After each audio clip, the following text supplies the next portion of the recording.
Venkateswara gold తాకట్టులో ఉన్న మీ బంగారాన్ని విడిపించి కొనబడును.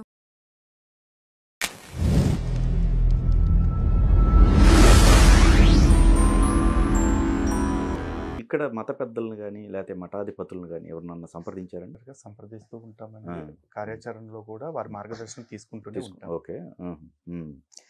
ఇప్పుడు ఈ ఆలోచన చెప్తే ఎవరైనా ఆమోదిస్తారు. రైట్. వద్దొద్దు, ఇది మంచి ప్రయత్నం కాదని ఎవరు అనరు కదండి. కాకపోతే దానికి ఇప్పుడు సమయం, సందర్భం, ఆ ప్రారంభం ఎలా ఉంటుంది అనేది ఇక దైవం నిర్ణయించాలి. ఇప్పుడు ఆలోచన అయితే జనాలకు చెప్తున్నాం. దీనికి మీరు ఇంతకు ముందు ఒక మాట అన్నారు, అంటే ఒక్కొక్కరు ఒక్కొక్క దాని మీద ట్రావెల్ చేస్తూ ఉంటారు. కాకపోతే ఏదైనప్పటికి కూడా అందరూ ఒకే దీని మీదకి రావాల్సి వస్తుంది, అందరూ ఒకే కాజ్ కోసం పనిచేస్తారు అనేది. అదే అందరి యొక్క లక్ష్యం ఒకటే. కాకపోతే అందరూ ఎవరికి తోచిన మార్గంలో వాళ్ళు ప్రయత్నం చేస్తూ ఉన్నారు. అందరూ ఒకే మార్గంలో చేసే గడిగైతే ఇన్ని సంస్థలు ఎక్కర్లేదు కదా.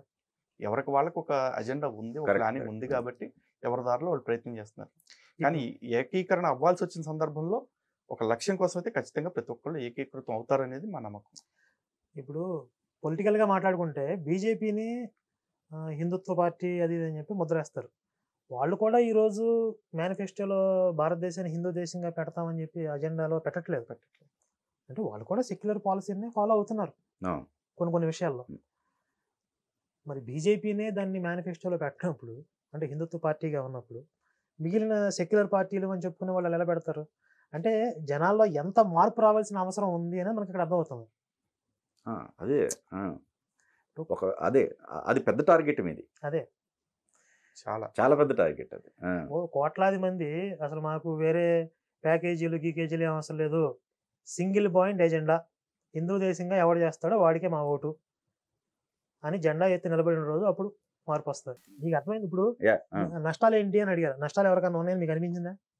లేదు, మొత్తం ఏ మతానికి సంబంధించి మీరు వ్యతిరేకంగా చెప్పలేదు. ఇప్పుడు మా అస్తిత్వాన్ని, మా ఉనికిని కాపాడుకోవటమే తప్ప, మా ఆత్మగౌరవాన్ని కాపాడుకోవటం తప్ప వేరేది ఏం లేదు అన్నట్టుగా స్పష్టంగా అర్థం అవుతుంది. ఇప్పుడు వాళ్ళ చర్చిలో, వాళ్ళ మసీదుల్లో కూర్చొని వాళ్ళు ప్రార్థన చేసుకుంటే మేము ఎవడొచ్చా? అప్పుడు యథావిధిగా ప్రార్థన చేసుకుంటారు, యథావిధిగా వాళ్ళ ఓటు హక్కులు ఉంటాయి, యథావిధిగా వాళ్ళ సంక్షేమ పథకాలు అన్నీ ఉంటాయి. హిందూ దేశం అయినంత మాత్రాన వాళ్ళకి జీవించే హక్కు లేకుండా పోతుందని ఎవరు అంటారు కదా.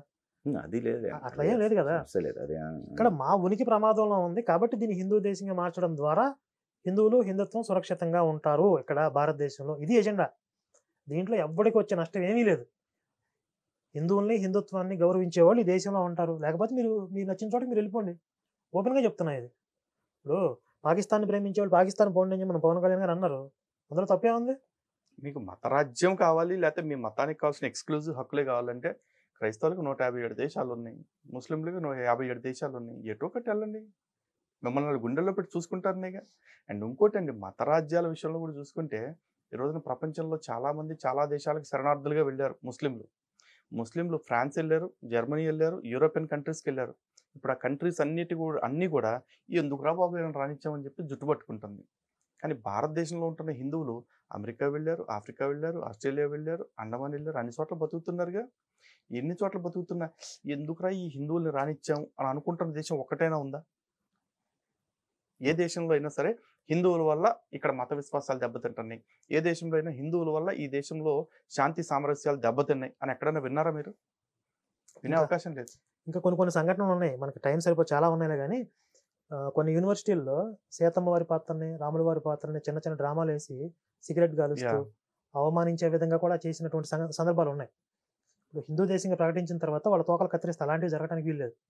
ఓకే, అదే స్టేజ్ పర్ఫార్మెన్స్ లో గుజరాత్ లో అండి, సెయింట్ మేరీస్ కాలేజ్ లో సీతమ్మ తల్లిని సిగరెట్ కాలుస్తున్నట్టుగా చూపించారు. ఏం చేయాలి వాళ్ళు? మరి చాలా దారుణంగా చేస్తున్నారు. ఎందుకు హైదరాబాద్ వచ్చి ఒకటి షో చేసిపోయాడు మునావర్ ఫారూఖీ అనేవాడు. వాడు సీతారాముల గురించి ఎంత అసభ్యకరమైన షో చేసి వెళ్ళాడు ముంబైలో. వాళ్ళని ఎవ్వరూ ఏమీ చేయలే. కానీ ఒక డిబేట్లో ఏదో మాట మాట్లాడినందుకు నుపూర్ శర్మ మీద ఎంత పడిపోయారు. పాకిస్తాన్ని తిడుతున్నందుకు, పాకిస్తాన్ తీవ్రవాదులు తిట్టినందుకు శర్మిష్ట మీద నిన్న ఎంత దారుణంగా చేశారు, జైల్లో పెట్టేసి. ఇప్పుడు జేఎన్యూలో కూడా హిందూ వ్యతిరేక భావజాలం కలిగిన గ్రూపులు చెలరైపోతున్నాయి. అంటే విద్యా సంస్థల్లో రాడికల్ యాంటీ హిందూ గ్రూప్స్ తయారైపోతున్నాయి ఎక్కువ.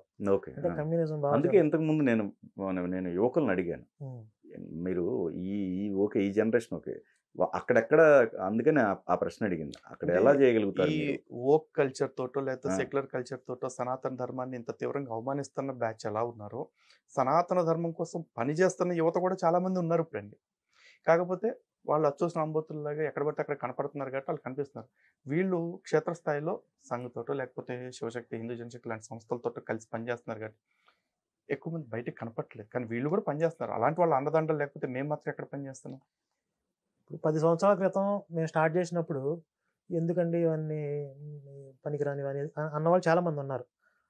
అలా అనేవాళ్ళ సంఖ్య గణనీయంగా తగ్గిపోయింది. ఇప్పుడు సపోర్ట్ చేసేవాళ్ళ సంఖ్య పెరిగింది. 10 సంవత్సరాల క్రితం ప్రతికూలమైనటువంటి స్పందనలు వస్తున్నాయి, సరైన మద్దతు లేదు అని మనం వెనక తగ్గితే ఈరోజు ఈ రిజల్ట్స్ రావు కదా. అలాగే కొంతమంది ఇప్పుడు వ్యతిరేకించవచ్చు ఈ అభిప్రాయాన్ని, హిందువుల్లోనే కొంతమంది వ్యతిరేకించవచ్చు, చాలా మంది సపోర్ట్ చేస్తారు ఖచ్చితంగా. ఎందుకంటే ఉన్న ఇన్ఫాక్ట్ పరిస్థితులు ఇప్పుడు మన్ని అడుగుతున్నారు Hmm. మీలాంటి వాళ్ళు ఇంకా ఎక్కువ మందిని తయారు చేయండి అని చెప్పేసి ఆ, ఆ. మమ్మల్ని అడుగుతూ ఉంటారు. ఇప్పుడు అవసరమైతే విదేశాల్లో ఉన్నటువంటి భారతీయుల మద్దతు కూడా మాకు అవసరం అని చెప్తాం. ప్రతి దేశంలో ఉన్నటువంటి ఎన్ఆర్ఐ సంఘాలన్నీ కూడా భారతదేశాన్ని హిందూ దేశంగా ప్రకటించడం అవసరం కాదా వాళ్ళనే చెప్పమంటాం.